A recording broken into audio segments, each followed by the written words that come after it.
And I said to you also further that then we had retained two subject matter experts. Eric Dagel's report, he opined and he wrote that, quote, "It is my opinion to a reasonable degree of professional certainty that Sergeant Tyler Longman's action, including the amount of force used, were reasonable and consistent with the general industry standards for officer-involved shootings." Mr. Daigle also opined that, quote, "Sergeant Longman's actions and the amount of force he used were reasonable considering the totality of the circumstances that he faced that day." So then Natasha Powers' report, Ms. Powers addressed the following three questions within her report regarding Sergeant Longman's use of deadly force.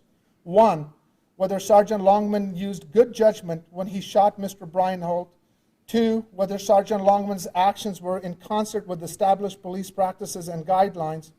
And three, whether reasonably trained, prudent officer likely would have performed in the same manner as Sergeant Longman did, given the same or similar circumstances as presented in this case. Ms. Powers concluded that the answer to all three questions is yes. So we were left then in our conclusion, in light of the facts that were before us, coupled with the opinions of the experts and the added change in House Bill 227 passed by the 2021 legislature, which, as I mentioned, requires now a justification hearing by clear and convincing evidence, and then the burden of proof beyond a reasonable doubt for a criminal conviction. Our conclusion was that we could not meet our burden under the totality of the facts that were presented, and as our team went through and reviewed them. Furthermore, Sergeant Longman's articulated in his interview a reasonable fear for his life. So when the interview occurred with him, he says that when he came in, when he heard that he's got a gun, he said that he noticed the urgency that Atkin was yelling. So he was responding to that. Wilhelm, in his interview, also said that he had worked for an extended period of time with Atkin, and that he also noticed the tone and the urgency and sort of the fear in his voice when he yelled that, and that gave him a heightened concern as well. So based on his perception, Longman's perception, a fear for his life and the life of others, he would be entitled to the Utah's affirmative defense of justification in the use of deadly force.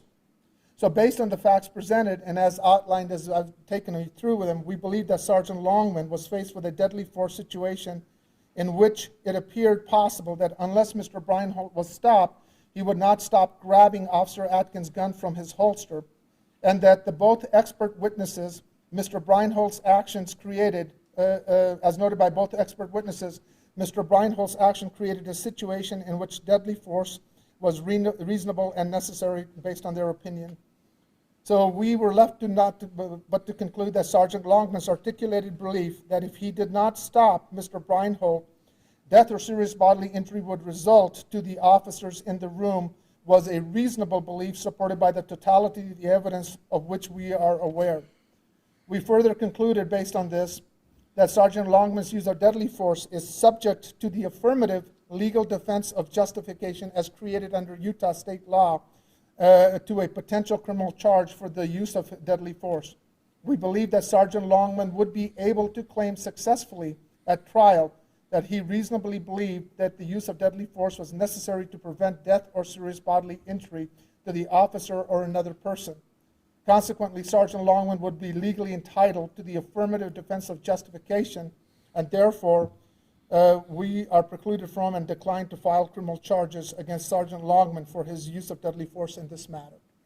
So that brings to end our briefing, and at this point I'm happy to answer any questions that you have. So yes? How would you, critics are going to say that the handcuffed man who seems very impaired, and you have three officers who are quite a bit larger than he is, why resort to a shooting? Why can't they use any other type of force to get his hand on that gun? Is that part of your consideration? Yeah, well, and I think the critics would be right. I'm not saying that they wouldn't be right in that criticism. But the problem is, depending on your perspective, you have, the Utah law says that it allows officers to use lethal force And the question is, at the time that Mr. Longman, Sergeant Longman, decided to fire his weapon, what was the context of the use of that lethal force? Was it reasonable for Longman to think that that gun could come out? And if that was reasonable, was it reasonable for him to use lethal force? Two subject experts say that it was reasonable for him to do that. And I have to prove beyond a reasonable doubt that that belief is unreasonable. So while the community has, I think, a right concern, and I shared that concern with them, the problem that we have, or the reality that we have, is that under Utah law and under the facts of the circumstances that we are at, I cannot prove beyond a reasonable doubt that his belief was unreasonable, given both his statements, the statements of the other officers, the struggle that is clearly going on, and the statements of two expert witnesses. So I would have to say all of that is wrong, and this is unreasonable, and therefore not privy to the justification statute as created by the Utah State Legislature. So the law creates that moment, and these facts cannot be contradicted, therefore it is applicable. Now, I think it's a legitimate question to say, how did we get here? And what led up to this? But I do not get to consider that in my analysis. And those are legitimate questions. And if there is a dissatisfaction with what the outcome is, then I think that the proper venue is for us to change these laws, which I've said before. So what you have, the point that you're raising, I think is a valid point. That is that when our legal outcomes do not align with our moral expectations, there's a sense of injustice there. So I understand that. But I have to look at the cold reality of what the law allows me to do, and I cannot contradict the factual circumstances that are here, especially in light of two expert witnesses and the statements that they give, nor can I say that they are unreasonable in the context of the totality of these facts. So I guess, would you be willing to say, legally, this is the way you had defined it, rule on it, but personally, do you not agree with that finding? So I take an oath to apply the law, and that's my responsibility. I have a burden of proof that I have to carry in both the quantity and sufficiency of the law. Now, if you're asking me to take off my district attorney hat, I can take it off. And I can say that, do I feel morally comfortable and the way this ended up here, that there were other ways that this could have been averted? Yes.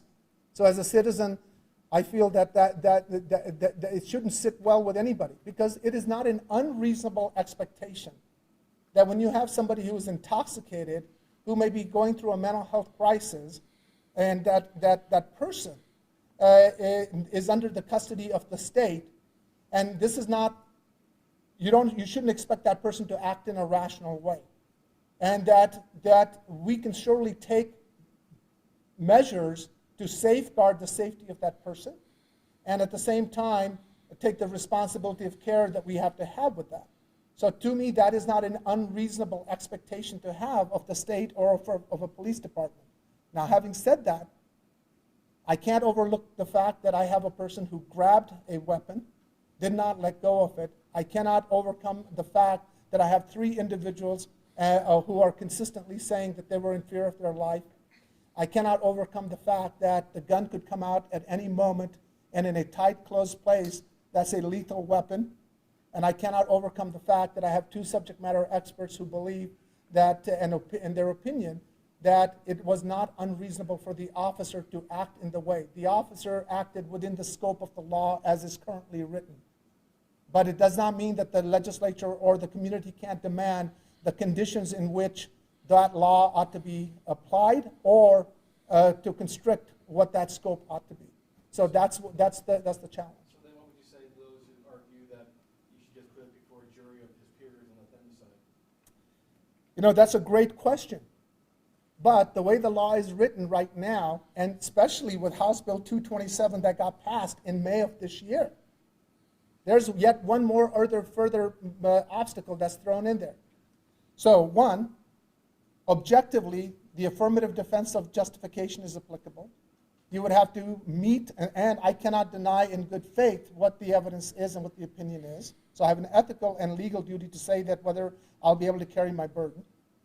Get through preliminary hearing if you can get to that point. And now House Bill 227 says that that officer gets to claim justification, and we have to prove by clear and convincing evidence that the justification offense does not apply. So that is the new hurdle that's been created by the legislature. So it's not, and if that does not apply, the judge shall dismiss it with prejudice. And then, even if I could get that burden and get past that challenge, which I don't think you can under these circumstances, and certainly not under the new law that's created, then we don't get to talk about, then the justification defense is still available, which you have to now prove beyond a reasonable doubt. So if you want to talk about the structural impediments that have been created, that's a really high burden for us to meet. And in these facts, in this set of circumstances, we can't meet that. Yes? I know I've asked you this many times before, but this was Sergeant Longman's third shooting. Yeah. Do you take that sort of information into account when you make this decision? I cannot take that into account, just like I do not take into account the criminal history of anybody who's shot and they come in contact with. Sometimes when these investigations are done, those are presented to me as normal course, that this was his criminal history. And I say, why are you giving this to me? Unless it's directly relevant to what I have to do, I don't take that into account. And whether I have a first-time shooting officer or a multiple shooting officer, I have to start my analysis from the moment and in the context of when the shooting occurs. And unless it's directly relevant, right? So if I have somebody who says, well, I really like shooting people or whatever, it becomes relevant. My point is, it has that nexus, then it becomes relevant for my analysis. But otherwise, I have to start with, at the moment the decision to pull the gun and fire started, what were the circumstances, what was the perception, and is that perception, context, reasonable or unreasonable? And so that's where we are. And that's a question more appropriate for the chief of police to answer than for me to answer. When we're talking about what you look at when making these decisions, can you consider, as you mentioned earlier, that this was a person who was in distress, who was asking to have medical help? Can you consider that sort of information as you're making these decisions, or is it only from the moment where that gun was grabbed and that's kind of when your review hit start? Yeah. So the analysis starts at the decision to fire the weapon. Why was the use of lethal force necessary at that moment? And then we work outside of that to say, okay, what were the circumstances? What was the action? What was going on at that point? And then there is usually either an explanation of, more often than not, it is often in the context of the safety of themselves or the safety of others, right? So that's where we start at. But, and that's where we have to sort of end, especially if the use of force statute is implicated and is supported, and I can't rule that out. But having said that, I don't think, look, I've done far too many of these. We have to start learning from this. So as a person, I have somebody who is in distress. I have somebody who's got mental health distress. I've got somebody who's intoxicated. I've got somebody who is being irrational. I have somebody who I would expect to not act in a rational way. And I have somebody who's in state custody. And those are all irrelevant and important questions in the context of administrative issues, civil litigation, but that is not relevant to whether the statute of affirmative defense applies within the context for the purposes of criminal liability and accountability. And we should be learning from this, as we've done with other people in mental health issues. So, do I think that this As a civilian, do I think this death could have been averted? Yeah. Do I think there's a community of citizens out there who are incensed about it because they think that this could have been averted and should have been handled differently? Yes, and I think that's legitimate. But the law is very clear whether we can do a criminal accountability and whether the defense of justification as articulated applies here as an affirmative defense to the conduct of the officer. Yes? Mr. Gill, could you talk about how it could have been averted? Were there any subject matter experts that talked about best practices in terms of a confined space and the conditions that allowed Mr. Brian Holt to grab the gun? So separate from a criminal liability issue, I think that I think you can certainly look at. So the questions that are, I think, relevantly posed are, how do you deal with somebody who's in a moment of crisis? How do you address that issue? Because to expect that person to act in a rational way is actually an irrational expectation, given the kind of crisis. How do you process them? Well, where do you seat them? You put a very simple straight bar across the back, and many jurisdictions do that. So the handcuff can be handcuffed back there, so that issue goes away. Many jurisdictions also do not allow weapons to go into that space, that the weapon has to be checked in when you're interacting with a suspect. So there's no access to that, right?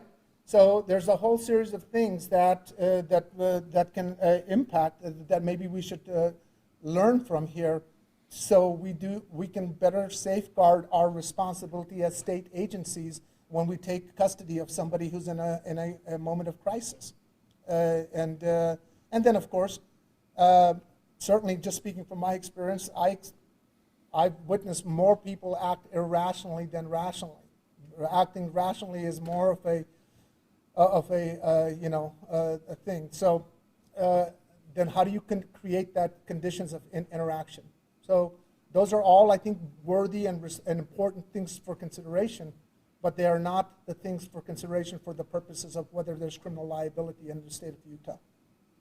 The phrase, "you're about to die, my friend," some might look at that and say, isn't that proof of he had intent to kill instead of intent to subdue? Yeah, that's a legitimate question. And when I heard about it, I was appalled by it, and nothing I'm saying here today to justify, defend, or minimize that state. I find that a statement, reprehensible and unnecessary. But I wasn't in that scenario or in that fact scenario. So one of the things that I was very concerned about, our team was very concerned about, was did the officer run in there with his gun drawn, pointed at somebody, utter those words, and then shoot him? And what we were able to determine is, no, that was not factually accurate. Longman actually went in with his gun on his holster. This is a very tense situation. And he dealt with it in the way that he did. The other thing that was important was that when we went through the video, he actually utters those words. He goes hands-on, he punches him a couple of times. Other people are trying to grab and hold him. And at that point he says, "You're about to die, my friend," and as he pulls his weapon out. Now, people are going to debate this and argue it. One could argue that in that context, in a tense situation, that's a warning. That is not the callousness of execution. That is the perception in the other side. But that's what we saw. So I'm just calling it like we saw it.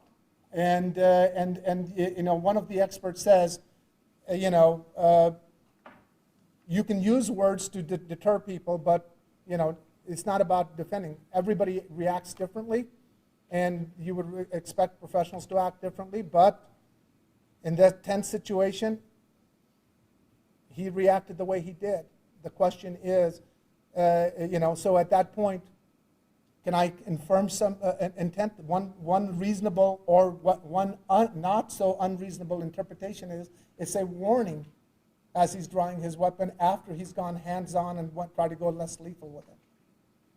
Yes? Can you talk about the time it took to reach your decision? Sure. 2 years. I mean, was it just, were you really struggling with how to decide, or was it just logistics and getting outside experts to make an opinion on a shooting case? So first of all, the answer is yes to all of the above. So one, this is you look at it at a normal speed. This is a disturbing shooting.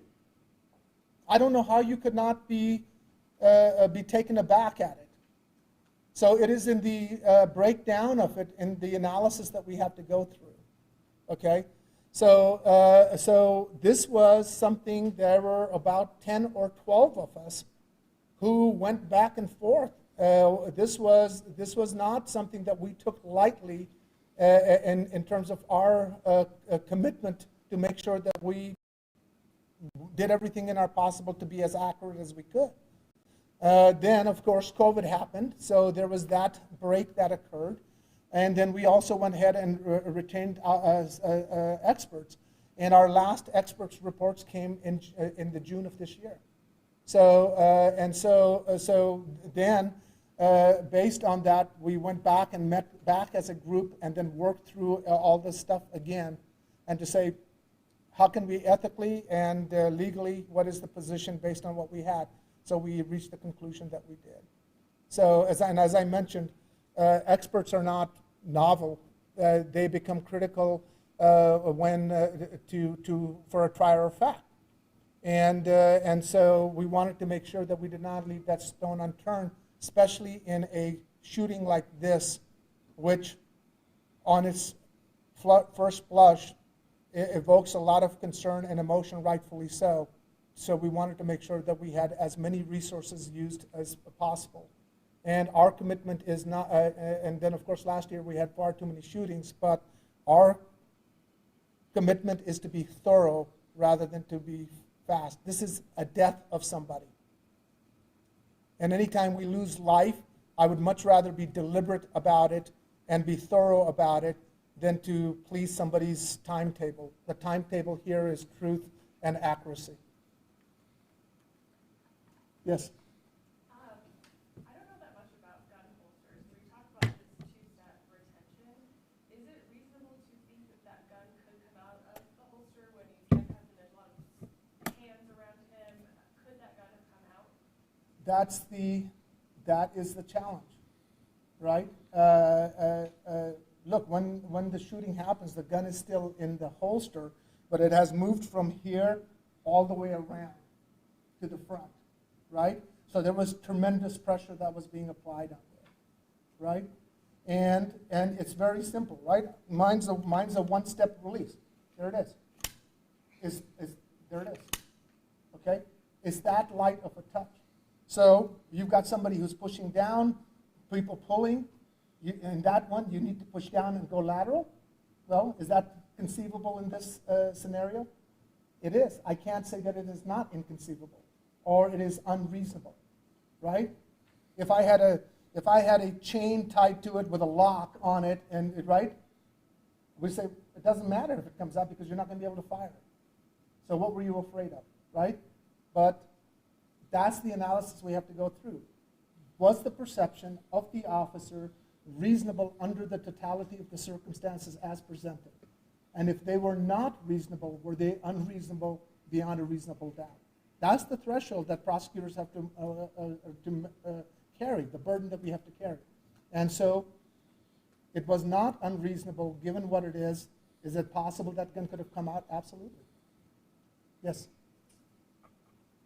Is it not possible that that Longman could have just hit him over the head? Sure. I mean, Sure, absolutely. And that was one of the concerns that I had when we first looked at it as a group, just as this was first being reported to us. We're just like, we were under the assumption he entered in there with his gun drawn, and then he uttered those infamous words, put the gun to his head and shot him. And we're like, well, geez, why didn't he use less lethal force, right? Well, as you slow it down, albeit a very compressed thing, those stills demonstrate that Longman actually entered in without his gun and actually punched him and tried to hit him in the face a couple of times and engaged in that. simultaneously while the person is moving, and at that point, he decides to go. And one of the expert witnesses said, of the three people, the only person who could have used lethal force was Longman, because Atkin already had his hands on the gun. He's trying to keep it from being unholstered. Wilhelm is trying to pull him off and at the same time give support with one of his hands on top of Atkin's hands to keep the gun from being unholstered, right? Which action speaks to their genuine fear. And at that point, they couldn't let go to try to go grab their taser. The other thing to keep in mind, in that compressed taser, I'm going to have a positive contact with another body. If I tase him, I'm probably going to tase another officer as well, right? So tight space, their hands are already there, and at that point, Longman goes less lethal. He tries to punch him, and then he pulls the gun out. As one expert says, he's the only one, because there's a lethal weapon and there's a lethal response to stop that. And so I would have to demonstrate that that was unreasonable for him to do that in that context. And I would have to do it beyond a reasonable doubt that it was unreasonable. And that's a burden the prosecution can't meet. And if it was not unreasonable, as the experts say, then under operation of law, under the state of Utah, Longman is given the benefit of the affirmative defensive justification because he has articulated fear for his life or the fear for others, and he gets to use lethal force. Just follow up. I think some people might say, you said, if he tased him, there was a risk that he could tase another officer as well. I think some people might say, Yeah. so what? So I get it. Better than Absolutely. tasing somebody. And so the experts said that the question really is that was his response reasonable under the circumstances? And you are not required under the law to use less lethal or wait for that gun to come out of the holster, as one expert said, right? So the question is, there is certainly the presence of a lethal weapon, and what is the amount of force that is necessary to abate that lethal threat? And the experts and the law would say that he that he is justified in the use of that lethal force. Now, having said that, can you and I imagine statutory frameworks where we can make certain affirmative obligations and to say what are the conditions on which the use of force justification would be applicable? And I think that is something worthy of consideration. So to the earlier question, what could have been, did the decision points lead to creating the exigency which then became the basis of the use of force? Those are legitimate questions. And we proposed legislation before saying we ought to revisit to say, rather than this one sort of statute that is so ambiguously umbrella that covers everything, maybe we ought to think about a more narrower application of that. And because that is what's going to help us change culture and practices, because then those options may not be appropriate under the right circumstances. Lastly, Yeah. how much did they say at all, how much did their training have to do with their reaction to the situation? So when certainly officers are trained that if they perceive a certain threat, that they're trained to stop that threat. And one of the, and both of the experts say that that is the training that these officers have. And even to Sergeant Longman, he didn't have to, as I said, have the interview. He himself did not give us, for example, that he used less lethal force because he did not view his video, right? He communicated, I heard the urgency, I saw the gun was possibly going to come out of there. I was reacting to that and that lethality, and this could come out, and he decided to use force. Even in his recollection, he couldn't remember that he had actually gone in there without his gun, and he had tried to punch him and punched him in the face, right? So, and he says, Longman says his sort of training response took over when he got engaged in that. So, that's going to impact different officers differently, but in the most general sense, if an officer is confronted with deadly force, they're trained to abate and stop that deadly force and return it with deadly, they can use deadly force to do that. Yes? Sim, like you said, this is something that seems to need to be addressed at the legislative level. During this year's session, there was a bill that would have raised the bar for use of deadly force, and it was completely scrapped. Yeah. How is anything supposed to change? There's a lot of pushback from, law enforcement, from the Sheriff's Association, and it seems like there's no momentum on Capitol Hill for this type of change. So what happens? So I think you have identified sort of the critical point. And I've said it before, and I'll keep saying it, I guess, over a period of time, maybe it'll make some impact. When our legal outcomes do not align with our moral expectations, there's a perception and understanding of injustice. And we have a community that is saying, we understand this is a dangerous job. We understand that they have to use lethal force. But what are the processes? What are the procedures? How are we unwittingly contributing to this in a fashion with the choices that we're making? And what are the conditions under which legitimately should be applicable and maybe we need to step back from? So for example, one thing that we did help get passed was, geez, maybe we shouldn't shoot people who are suicidal, right?